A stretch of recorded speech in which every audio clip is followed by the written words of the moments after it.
Oi, pessoal, tudo bom com vocês? Então, hoje nós vamos falar sobre o reino Monera, que está no capítulo 9. Até agora, vimos aí sobre os vírus. Vimos também que os vírus não conseguem se encaixar em reino nenhum por eles não serem constituídos por células, né? Eles são seres acelulares. Não vamos entrar em relação a se eles são vivos ou não. Só vamos lembrar que eles não estão dentro de nenhum reino. O reino Monera, o que nós podemos falar sobre ele? É um reino formado por seres apenas unicelulares, quer dizer que são formados apenas por uma célula, e todos também são procariontes. O que significa isso? Que o material genético da célula, que o DNA, o RNA, o material genético onde carrega as características hereditárias, ele fica solto dentro do citoplasma. É uma característica exclusiva desse reino, tá? Esse reino, todos eles são constituintes por seres procariontes. Não esqueçam. E também não podem esquecer que todos eles são unicelulares. Outra característica que pode variar vai ser que alguns são autótrofos, quer dizer que podem, né, são capazes de produzir o seu próprio alimento, e outros são heterótrofos, porque não são capazes de produzir seu próprio alimento. Nós temos aí como exemplos bactérias, cianobactérias e arqueobactérias. Vamos falar de cada um deles. Começando com as bactérias. As bactérias, elas são seres vivos unicelulares. Unicelulares, que são apenas formadas por uma única célula. Todas são procariontes, são características que nós já vimos lá na página anterior. Lembrando que procarionte quer dizer que o material genético ele fica solto no citoplasma, não tem nenhuma membrana que o envolve. Falando sobre as bactérias, algumas são causadoras de doença, vamos ver umas doenças um pouco mais à frente, mas nós temos que lembrar também que as bactérias, elas também têm grande importância ecológica. Existem algumas bactérias que são fixadoras de nitrogênio, nós não temos a capacidade de fixar o nitrogênio no nosso organismo e nós precisamos desse nitrogênio. Esse nitrogênio que está aí na atmosfera. Mas como que a gente não consegue absorver se a gente precisa? Como que a gente vai fazer? Então, a gente consegue na alimentação. As bactérias entram aonde? Elas ficam, existem uns tipos de bactérias que ficam no solo, algumas elas ficam nas raízes de algumas plantas, e aí elas absorvem o nitrogênio do ar, transformam esse nitrogênio em sais minerais, e esses sais minerais vão ser absorvidos depois pelas plantas, e quando a gente come a planta ou come o animal que comeu aquela planta, a gente absorve o nitrogênio, que é de extrema importância para a formação das nossas células. E também vamos falar da importância ecológica que está relacionada a serem decompositoras, junto com os fungos, que veremos um pouco mais à frente. As bactérias têm essa importância no meio ambiente, porque eles transformam matéria morta em sais minerais, em água e sais minerais que vão ser reutilizados aí pelos seres vivos. Então, a gente fala que elas são recicladoras, elas reciclam o meio ambiente. As bactérias, elas são classificadas de acordo com o formato que elas possuem. Bem, as bactérias, elas são classificadas de acordo com o formato que elas possuem, tá? Nós temos aqui os formatos com cocos. O que seriam os cocos? São cada uma dessas bolinhas, tá? Eles sozinhos, bolinha soltinha, sozinha, coco. 2 cocos juntos, diplococos. Entre parênteses, tem os nomes ali científicos de algumas bactérias, algumas que podem ser causadoras de doença, tá ok?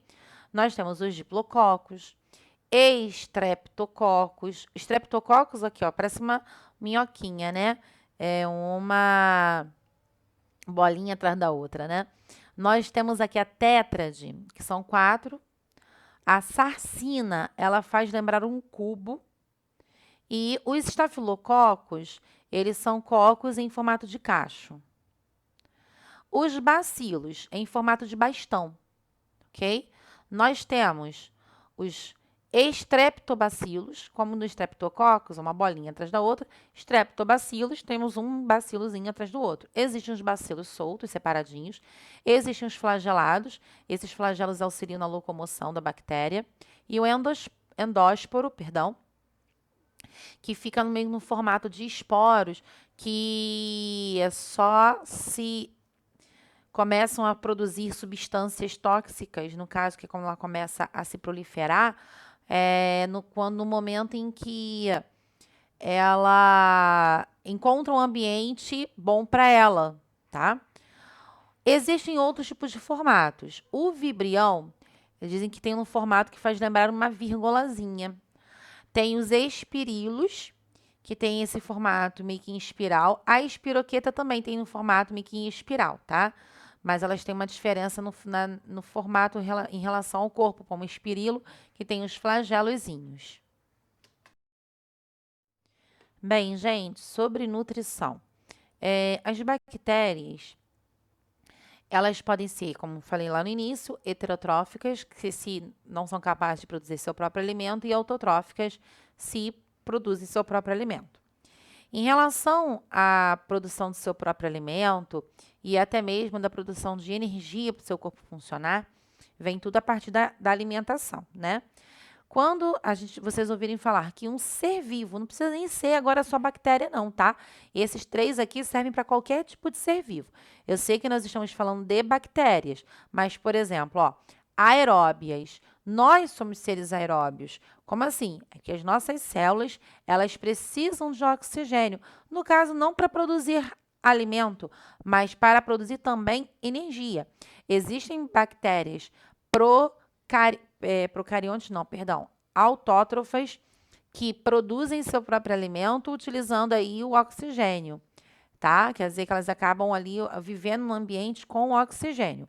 Existem nós, seres humanos, por exemplo, em que nós absorvemos oxigênio, absorvemos nutrientes do ambiente e produzimos, então, energia. Então, quando vocês ouvirem falar em aeróbios, seres aeróbios, são seres que vão utilizar o oxigênio para produzir essa energia. Existem os anaeróbios facultativos. Anaeróbios, geralmente, são aqueles que não utilizam oxigênio, mas existem os facultativos, que podem ou não viver sem o oxigênio, e existem as obrigatórias, que morrem na presença de oxigênio. A gente vai ver um pouco mais à frente o tétano. A bactéria que causa o tétano, vamos ver o que é o tétano daqui a pouco, elas não conseguem sobreviver num ambiente rico em oxigênio. Por isso que quando elas estão no meio ambiente, no solo, em algum objeto, elas não estão no formato de uma bactéria comum. Elas estão no formato de um esporo. O que é isso? É como se fosse um ovinho de uma bactéria. Não é bem um ovo, mas é como se aquela bactéria estivesse protegida por alguma membrana, por algum ovinho, como se fosse um ovinho. Para quê? Para não entrar em contato com o oxigênio.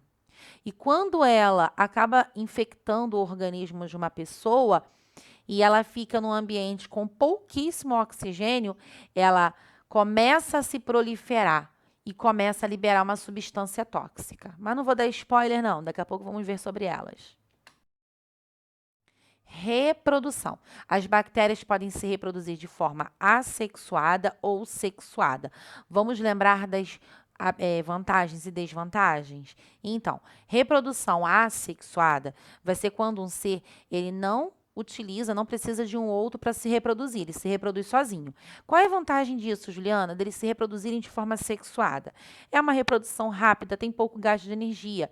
Mas existe uma desvantagem? Óbvio, eles não possuem variabilidade genética. O que é isso? Todos os seres que se reproduzem por reprodução assexuada são clones, são idênticos uns aos outros. Então, qual é a desvantagem disso? É que se tiver uma mudança no ambiente, se uma bactéria ela é fraca àquele tipo de mudança, todas aquelas que nasceram a partir daquela bactéria ali fraca morrem também. tá?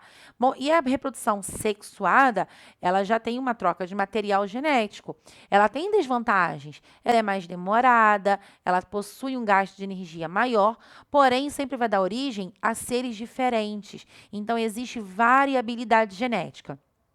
Então, se acontecer uma variação no meio ambiente, elas sobrevivem todas? Não, não são todas que sobrevivem.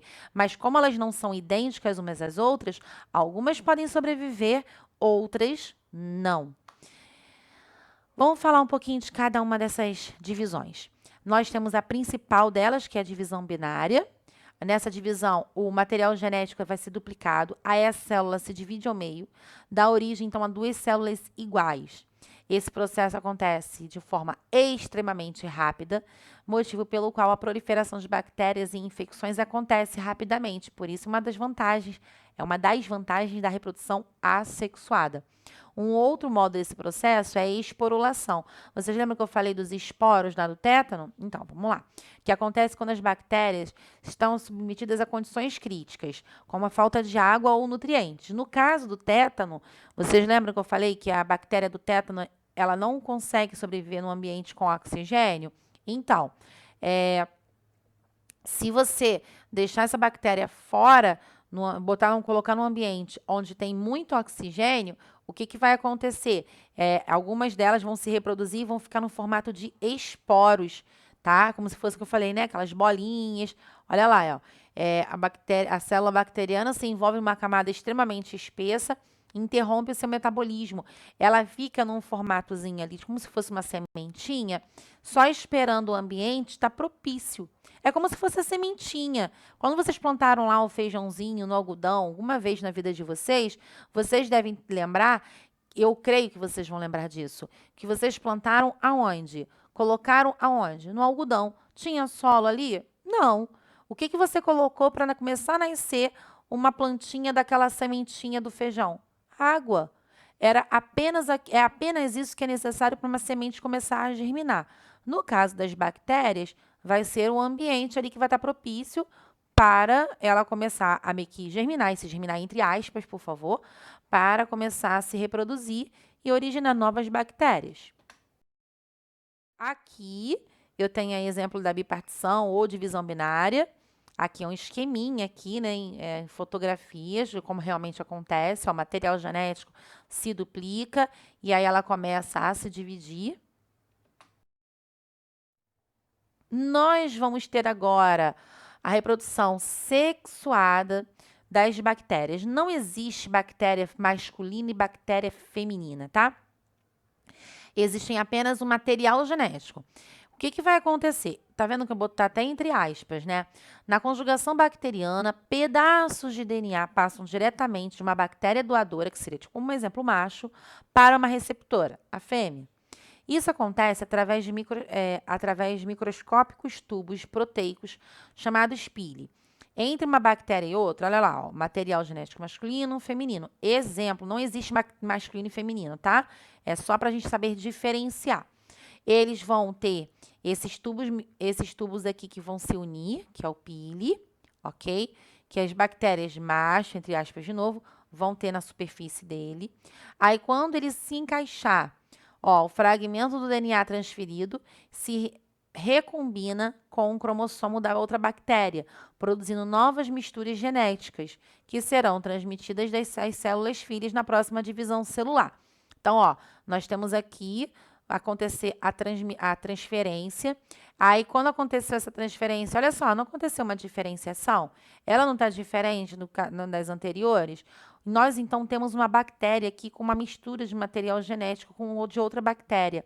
Quando acontece, acabou a conjugação, acabou a reprodução sexuada, acabou. Depois disso, ela faz a divisão binária. Ela se reproduz de forma assexuada. Por quê? Porque aí ela vai gerar várias bactérias agora diferentes do que ela tinha antes. Produtos derivados das bactérias. Como eu tinha falado anteriormente, nem todas as bactérias são do mal, né?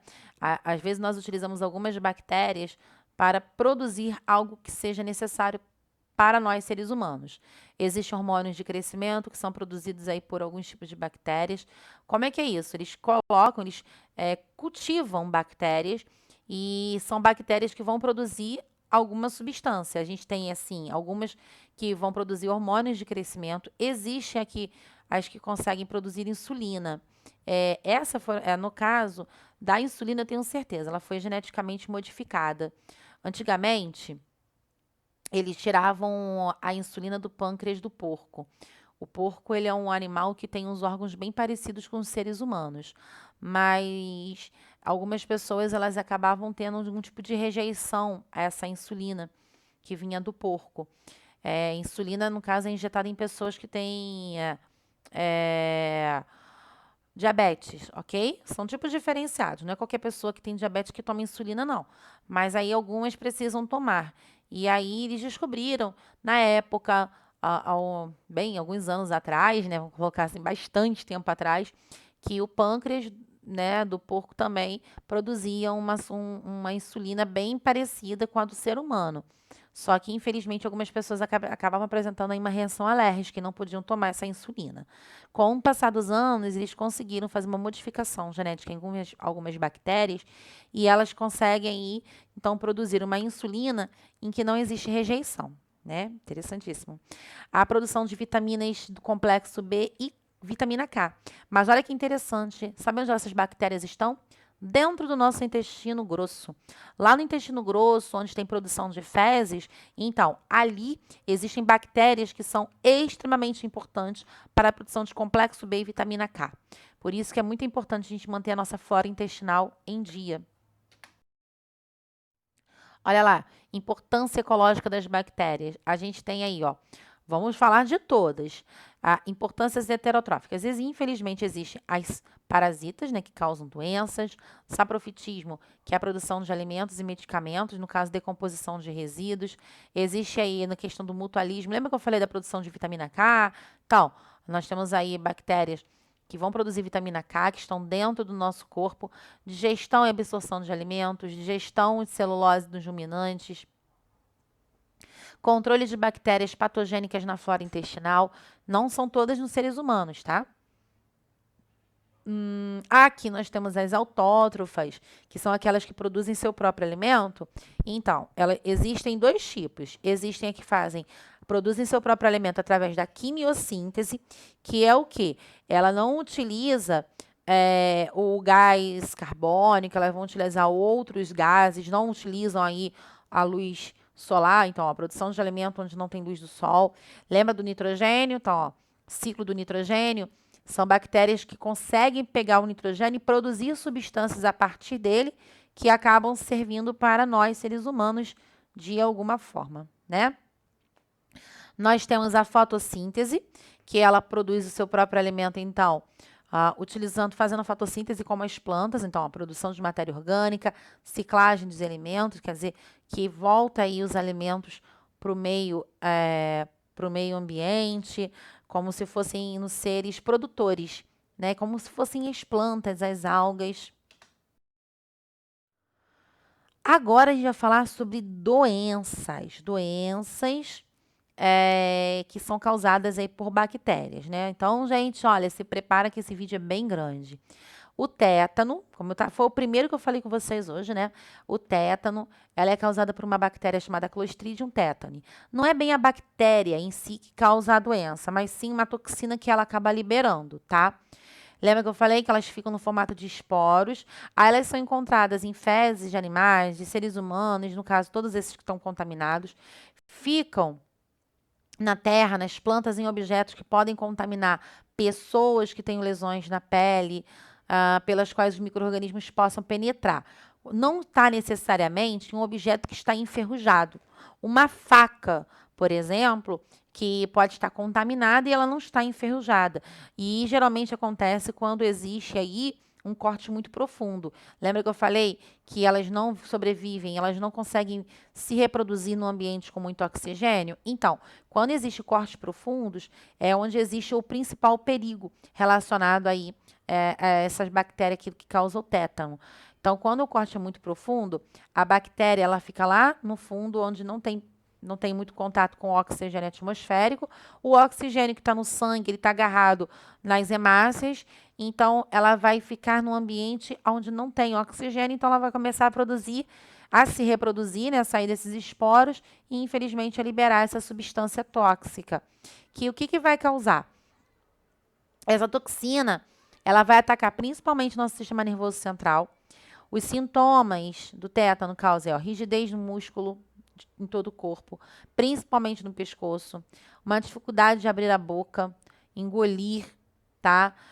Espasmos nos músculos do rosto, da face.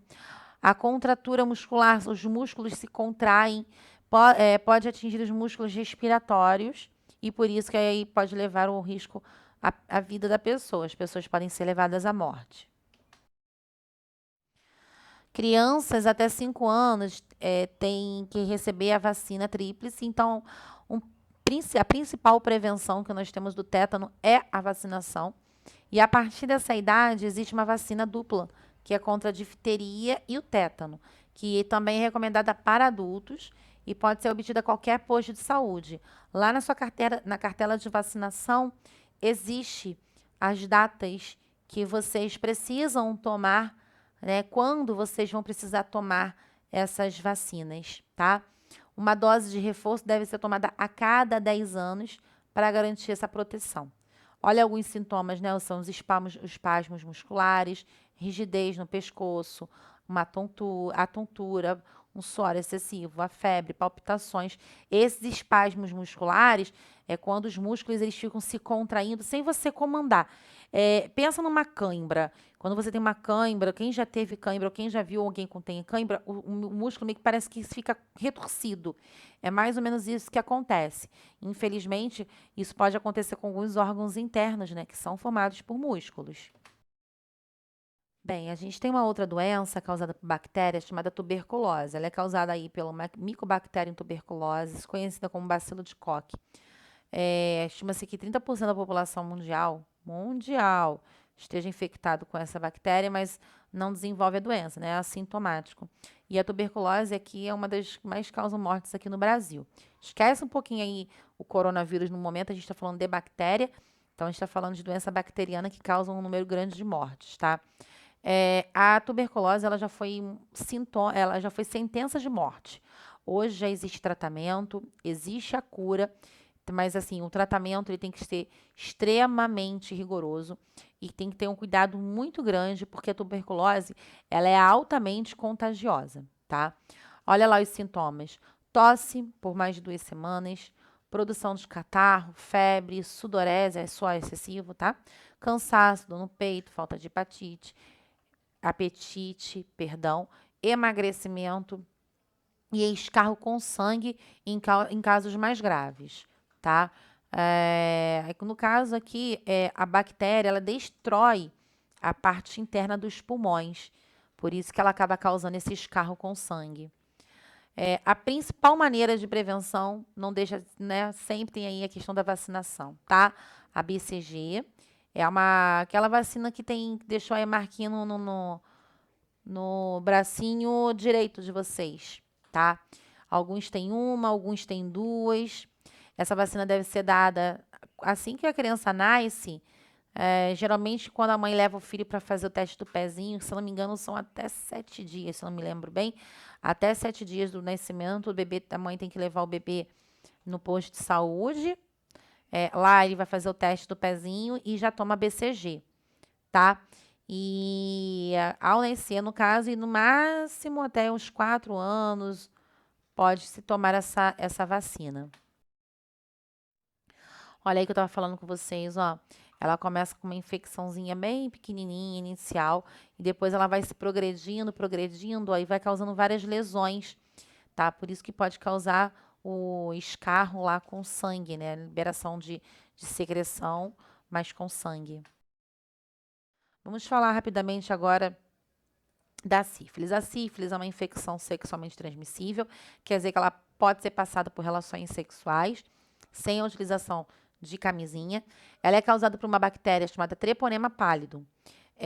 Mas ela também pode ser transmitida de mãe para filho durante a gravidez, por transfusões sanguíneas, contato direto com o sangue, pode comprometer vários órgãos do corpo, principalmente aqui o sistema nervoso, e pode levar então a pessoa à morte. Com relação aos sintomas, existem 3 tipos. Por quê? Existem 3 fases diferentes. A primária, em que o órgão sexual, no caso, no órgão sexual, pode aparecer pequenas feridas, e essas feridas geralmente elas não são doloridas. Então elas têm uma coisa, elas desaparecem espontaneamente, sozinhas elas vão lá e desaparecem, não deixam cicatriz, o que acaba dificultando aí o diagnóstico, porque a pessoa acaba não sentindo nada. Alguns casos pode acontecer de no momento das feridas aparecer umas ínguas, os gânglios ficam aumentados. Nós falamos do sistema linfático, lembram? Que o sistema linfático ele pode. A gente já falou disso alguma vez, aí foi no 6º ano, quando a gente falou de sistema linfático, que eu falei que ele é responsável aí pela produção de leucócitos, produção de células de defesa do corpo, e aí eu falei com vocês que existem regiões do corpo que tem os linfonodos, que é onde acontece aí uma produção intensa desses leucócitos, anticorpos. A gente tem aí próximo ao pescoço, na virilha, na axila, que quando ele acaba, no caso, existe uma infecção próxima àquela região, ele pode aumentar e causar umas glândulazinhas ficarem aumentadas ali. Pode acontecer dores nestas regiões, mas a ferida ela pode passar totalmente despercebida. E aí, se a pessoa não vê a ferida, né, passar despercebida, a gente tem a infecção secundária. Na infecção secundária, aparecem manchas vermelhas na pele inteira. Faz lembrar uma intoxicação alimentar. Alguns casos, faz lembrar algum tipo de alergia, né? Que acaba sendo aí comparada a uma intoxicação alimentar. Alguns casos, as pessoas até confundem com sarampo, rubéola. Mas as manchas vermelhas, lá não ficam só na pele, na mucosa da boca. E aí é o que vem a diferença. Quando uma pessoa tem essas manchas vermelhas e a pessoa ela tem uma vida sexual ativa, o médico pede para ver as palmas das mãos e nas plantas do pé, debaixo do pé. Porque sarampo, catapora, não dá na planta nem na palma do pé. No caso, na palma da mão ou na planta do pé, perdão. Pode causar febre, dor de cabeça, mal-estar, inapetência, aqueles linfonodos que eu falei, né, espalhados pelo corpo, eles aumentam de tamanho, ficam aumentados de tamanho. Manifestações também podem regredir sem tratamento. Quer dizer o quê? Mesmo se você não tratar, acha que é uma intoxicação alimentar e não procura o médico, se não acontecer o tratamento, aquilo ali vai embora, só que a doença ainda vai estar ativa no seu organismo. Que aí, quando vai poder evoluir para a terceira etapa, que é o comprometimento do sistema nervoso central. O sistema nervoso central, que tem o cérebro, a nossa medula, tá? Eles, juntamente com o sistema cardiovascular, que é do coração, dos vasos sanguíneos, podem sofrer uma inflamação. E aí, essa inflamaçãozinha aí, né? Inflamaçãozinha, mas infelizmente uma inflamação grande vai levar a lesões muito grandes, né? Não só na pele, nos ossos, né? Nas veias, artérias, como a veia aorta, inflamações muito grandes no nosso sistema nervoso, podendo levar aquela pessoa à morte. A gente tem a sífilis congênita, né? Que é transmitida de mãe para filho, tá? Essa transmissão pode causar malformação do feto, aborto espontâneo, a morte do feto depois. Quando o bebê nasce, né, consegue nascer, ele pode vir com pneumonia, feridas no corpo, alterações nos ossos, problema de desenvolvimento mental, cegueira. A principal prevenção, e a única, é o uso de preservativos nas relações sexuais, tá? É a maneira mais segura que tem de prevenir a doença. Lembra que eu falei aqui, ó, em relação às fases? A primária, que causam feridas. A secundária, em que a pessoa ela fica com essas manchas pelo corpo inteiro. E a terceira, que são problemas degenerativos, né? Ela vai inflamando, né, parte do corpo, como o sistema nervoso, alguns órgãos internos, coração, os ossos.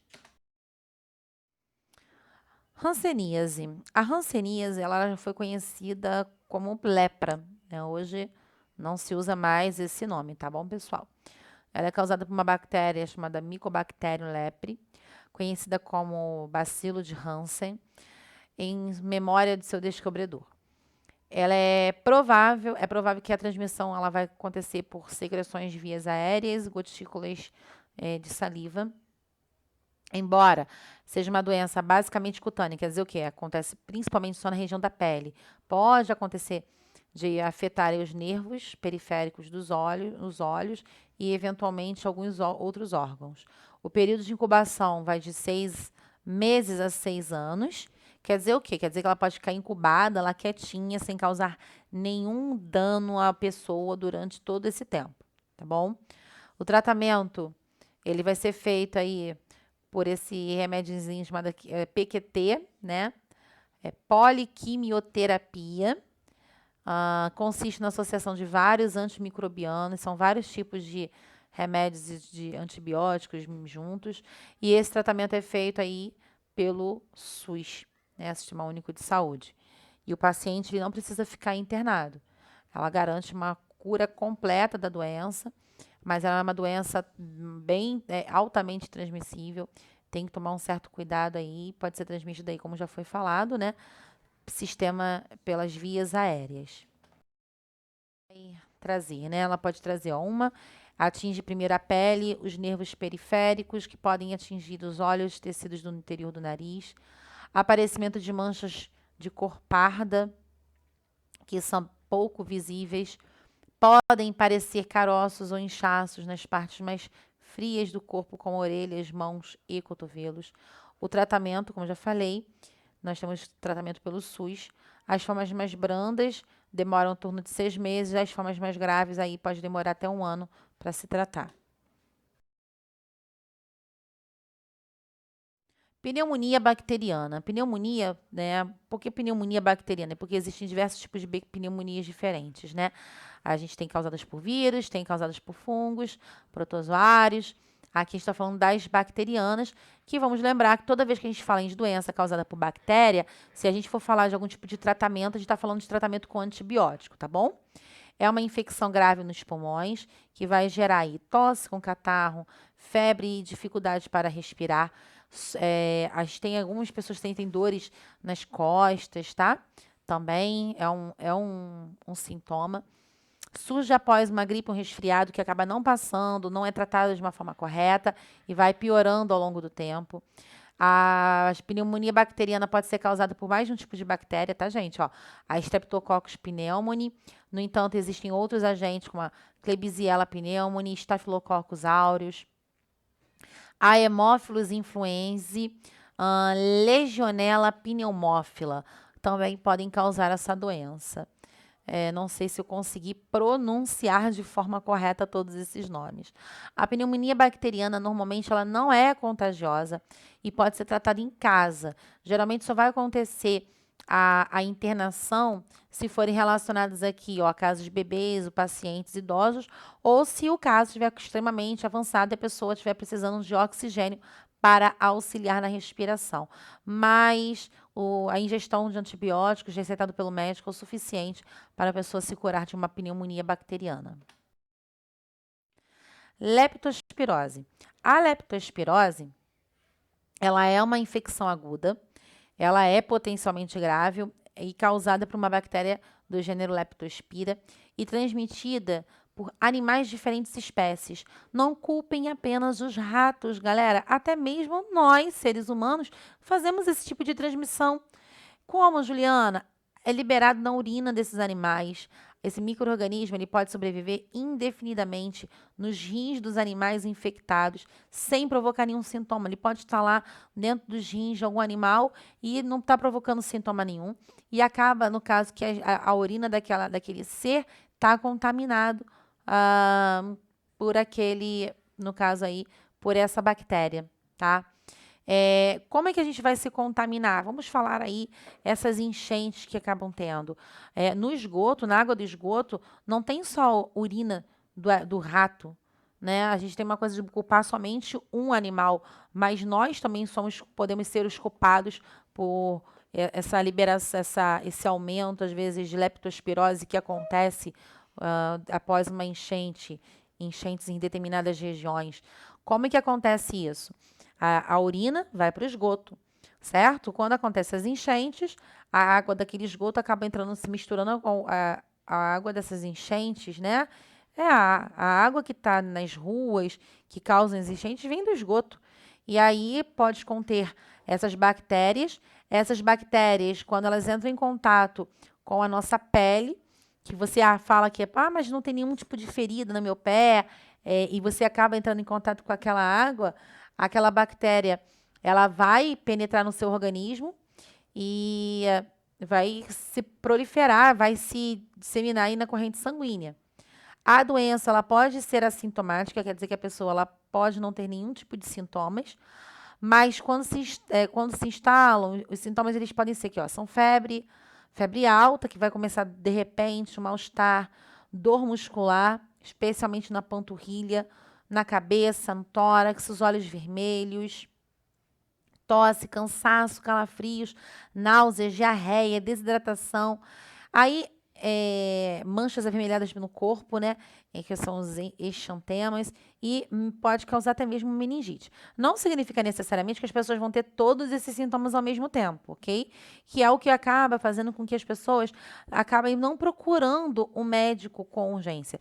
Se você teve contato com águas de enchente e começa a ter febre, mal-estar, dores no corpo, dores de cabeça, na panturrilha principalmente, você tem que procurar uma emergência, um posto de saúde o mais rápido possível e dizer que você teve contato com a água de enchente e está com aqueles sintomas.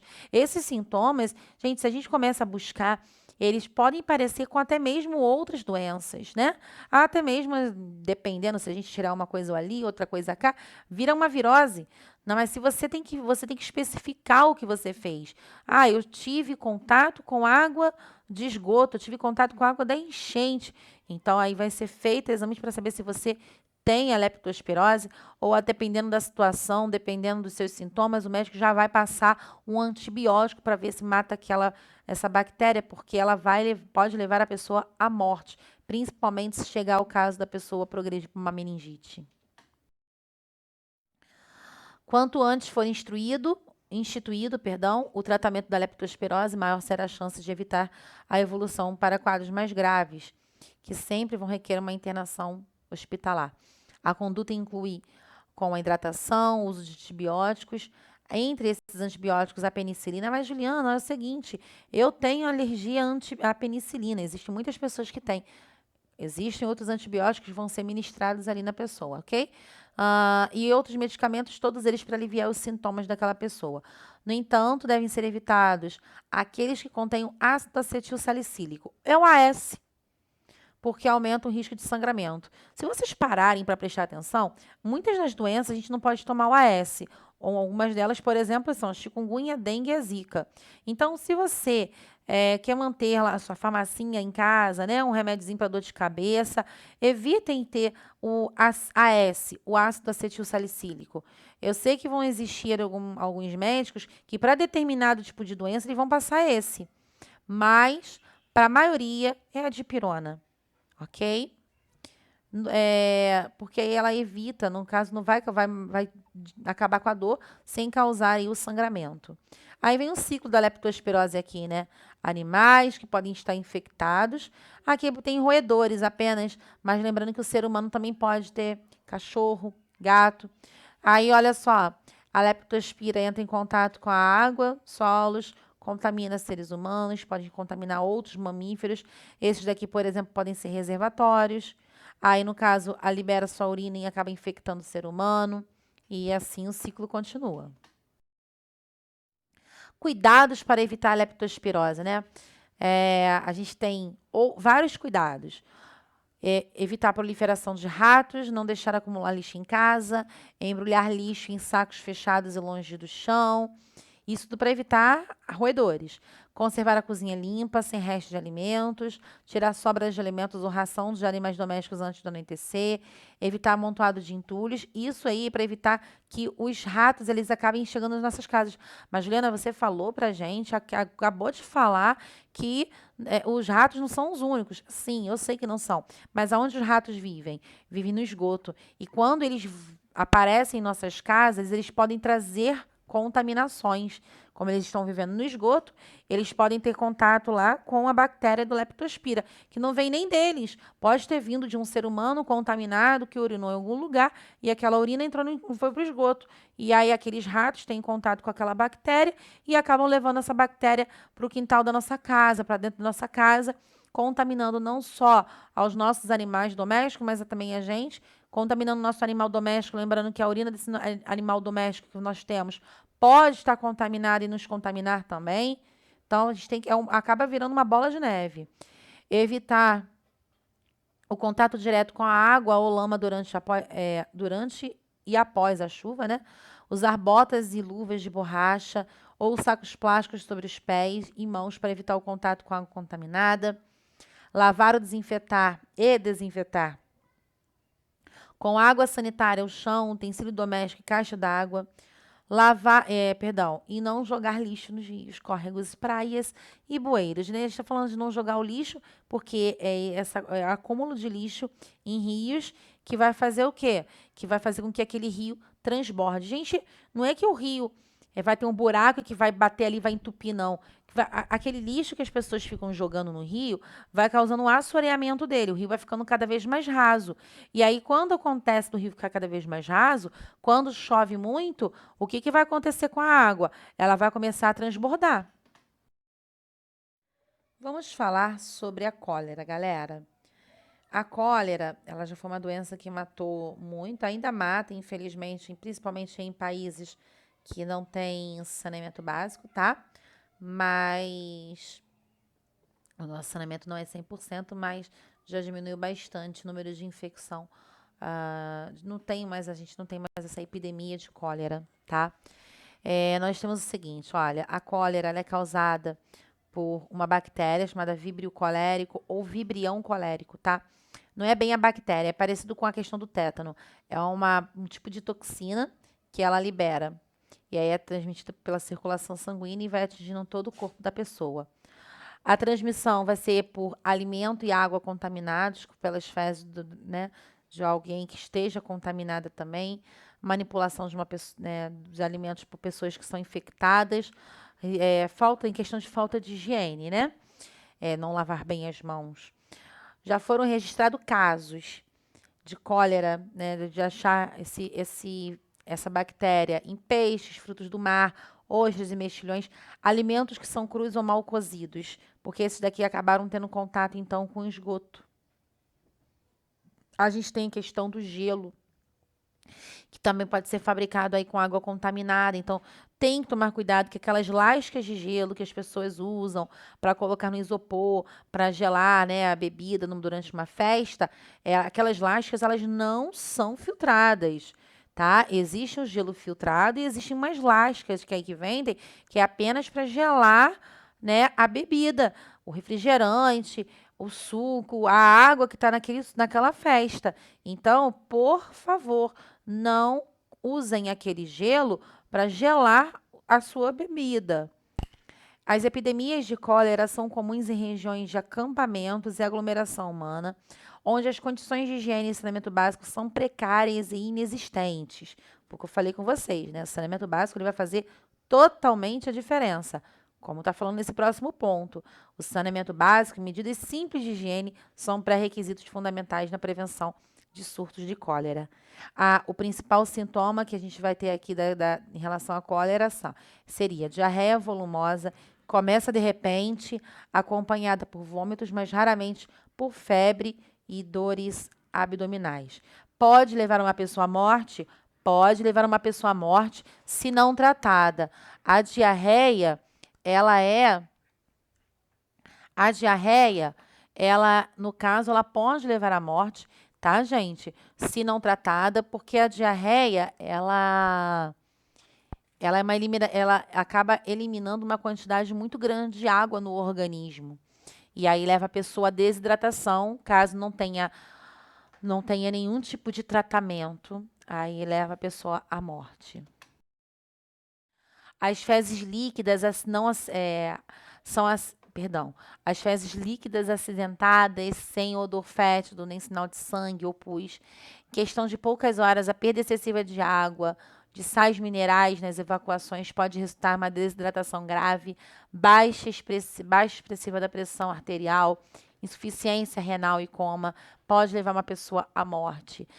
O tratamento seria uma reidratação, tá? E pode ser feita aí via oral com soro caseiro ou soluções farmacológicas reidratantes. Mas o ideal é uma pessoa viver numa região onde não tem onde tem saneamento básico. Porque se a pessoa continua vivendo num lugar onde não tem saneamento básico, ela vai continuar se contaminando sempre. Infelizmente é isso. E infelizmente é isso que muitas pessoas acabam vivendo. Os medicamentos aí antidiarreicos, perdão, antiespasmódicos e a base de cortisona são contraindicados no tratamento de cólera. Embora o uso de alguns antibióticos possa ser preconizado para o controle da doença, eles só devem ser introduzidos com orientação médica, a fim de evitar que o vibrião ele adquira resistência contra eles. Vamos evitar tomar antibióticos sem a prescrição do médico, porque quando a gente começa a tomar antibióticos de forma abusiva, o que vai acontecer? Se você começa a tomar antibióticos de forma abusiva, aqueles medicamentos ali, eles acabam um dia não funcionando mais para matar as bactérias. Meningite meningocócica. Ela é uma doença causada por uma bactéria. Ela é uma doença rapidamente fatal. Ela causa uma infecção, uma inflamação nas meninges. As meninges, elas são membranas que envolvem o sistema nervoso da pessoa, nosso sistema nervoso, e tem uma função de proteger o nosso sistema nervoso. E se ela sofrer algum tipo de inflamação, acaba atacando esse sistema nervoso, que inclui o cérebro, medula espinal, tá? O risco de contrair meningite acontece que é sempre maior entre crianças menores de 5 anos, principalmente até 1 ano, tá? No entanto, pode acontecer em qualquer idade. Pode acontecer em qualquer idade, mas geralmente são em crianças pequenas. É aquela questão do mão na boca, né? Contato de criança com criança. A principal forma de prevenção é a vacinação. Infelizmente, a vacina contra a meningite meningocócica, ela é paga apenas na rede privada, só encontrada na rede privada. Infelizmente, também, ela é muito cara. São feitas em 2 doses aí. E infelizmente, vou repetir, né? Infelizmente, só particular. Sintomas dela, no caso aí, tem o início súbito de uma febre, tipo assim, do nada uma febre, começa umas dores de cabeça, o pescoço ele fica rígido, a criança não consegue mexer muito o pescoço. Muitas vezes há outros sintomas, como a questão de mal-estar, náusea, vômito. A fotofobia é uma sensibilidade que a pessoa vai ter à luz. Um estado mental aí alterado, a pessoa fica meio confusa. Com o passar do tempo, alguns sintomas mais graves da meningite podem aparecer, como a questão de convulsões, delírios, tremores e o coma, que pode acabar levando a pessoa à morte. Quando existe uma suspeita desse tipo de meningite, o início do tratamento ele é imediato. Não devem, as pessoas realmente eles não aguardam o resultado. Mas Juliana, eles não têm um diagnóstico certo, eles apenas acham que fulano tem meningite. Eles já vão fazer com que aquela pessoa receba antibióticos para tentar tratar, porque tem que ser imediato, porque se for meningite não espera. O tratamento ele é feito com antibiótico por via endovenosa, né? No caso aí, tem que ser na veia, os medicamentos. Medidas, no caso, suporte, que é a hidratação. Cerca de 5 a 10% dos indivíduos, eles evoluem para um óbito. Das pessoas que sobrevivem, de 9 a 11% ficam com algum tipo de sequela. surdez, paralisia, convulsão, amputação de alguma extremidade, tipo braço, né, perna. A administração de antibióticos profiláticos para os contactantes próximos. Como assim, Juliana? Quem teve contato com a pessoa que até está com suspeita também toma algum tipo de remédio para evitar, tá, gente? Que também a pessoa possa evoluir para um quadro de meningite.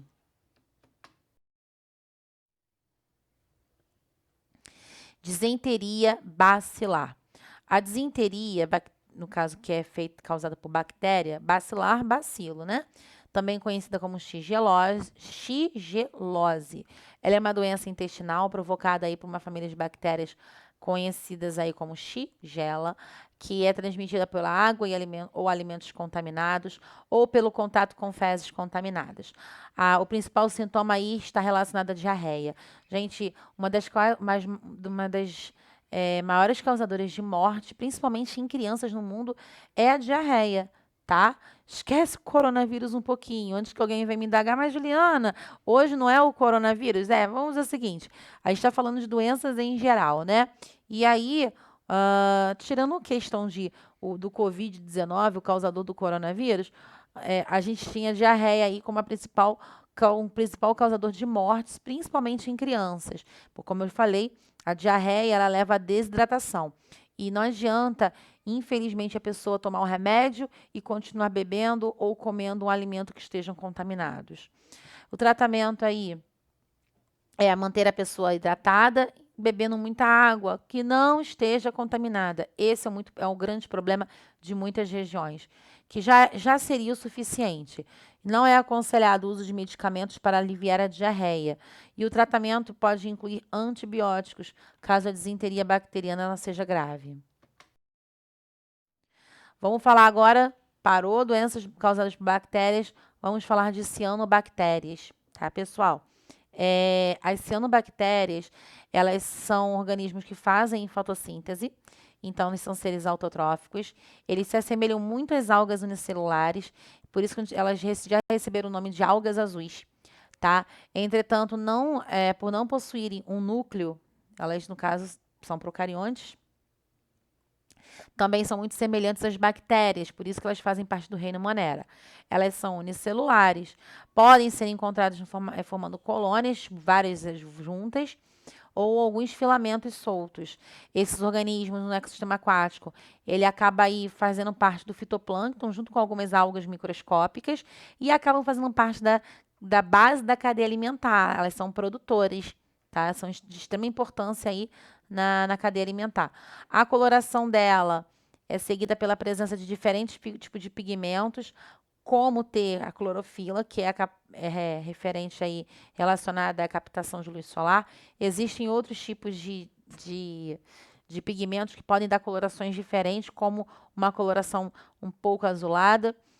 Algumas são esverdeadas também, tá? Além de promoverem a coloração desses organismos, pigmentos estão relacionados à fotossíntese.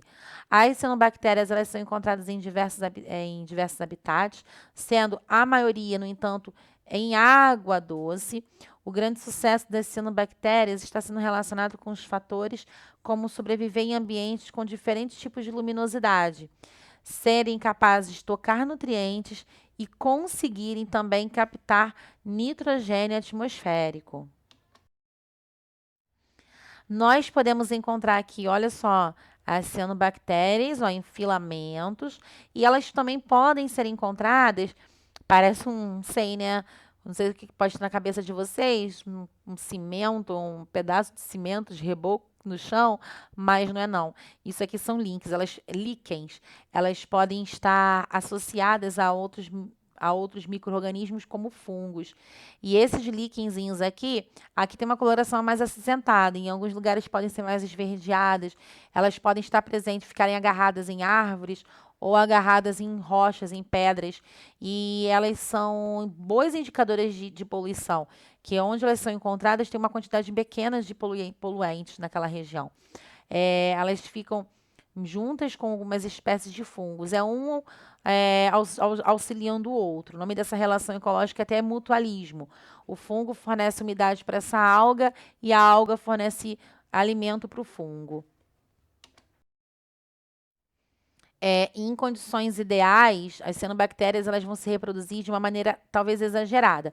Ideais para ela, tá? Causando aí as famosas florações. Pode ser também até por excesso de esgoto na região, que aumenta a quantidade aí de nitrogênio e fósforo, a temperatura pode se elevar, aí acontece uma disponibilidade muito grande de luz, e aí elas vão se dão o nome de florações, né? Elas vão aumentar demais a grande quantidade e pode causar a eutrofização. Mas vamos continuar aqui, ó. Essas florações estão muito relacionadas à eutrofização, causado principalmente pelo homem, que acaba lançando uma grande quantidade de esgoto na água. Vale frisar que as florações desencadeiam mudanças na coloração e gosto da água. E existem outras coisas ruins com ela também, porque quando acontece uma quantidade muito grande de cianobactérias aqui, a luz solar ela não consegue entrar, muitos outros seres lá embaixo não conseguem absorver essa luz, então não conseguem fazer fotossíntese, né? Estamos falando de algumas plantas aquáticas, outros tipos de algas que estejam mais no fundo. Aí começa a faltar oxigênio e aí alguns animais eles acabam morrendo por asfixia. As arqueobactérias, ou apenas árqueas, tá? Elas, no caso, podem ser autótrofas ou heterótrofas, anaeróbias ou aeróbias. Então, vamos lá, relembrar o que é isso? Podem produzir ou não seu próprio elemento, podem usar oxigênio, viver com oxigênio ou não. Eles apresentam formato de esfera, bastão, espiralados, achatados ou irregulares, quer dizer que tem um formato específico. Podem ser reproduzidos das duas formas, também assexuada ou sexuada. Vivem em ambientes extremos. É esta a questão relacionada às árqueas. É viver em ambientes extremos. As árqueas, elas são seres microscópicos procariontes, podem ter formatos variados, autótrofos ou heterótrofos, vivem ou não com oxigênio, mas elas vivem em ambientes extremos, lagos com água quente, fendas vulcânicas, tubo digestório de animais, pH muito ácido, uma quantidade extrema de salinidade, tá? Por favor, vamos fazer esses exercícios que eu irei corrigir nos próximos tempos de aula que vamos ter, tá ok? Espero o vídeo ter ajudado. Quando nós estivermos online todos juntos, vamos tirar as dúvidas. Um beijo e fiquem com Deus.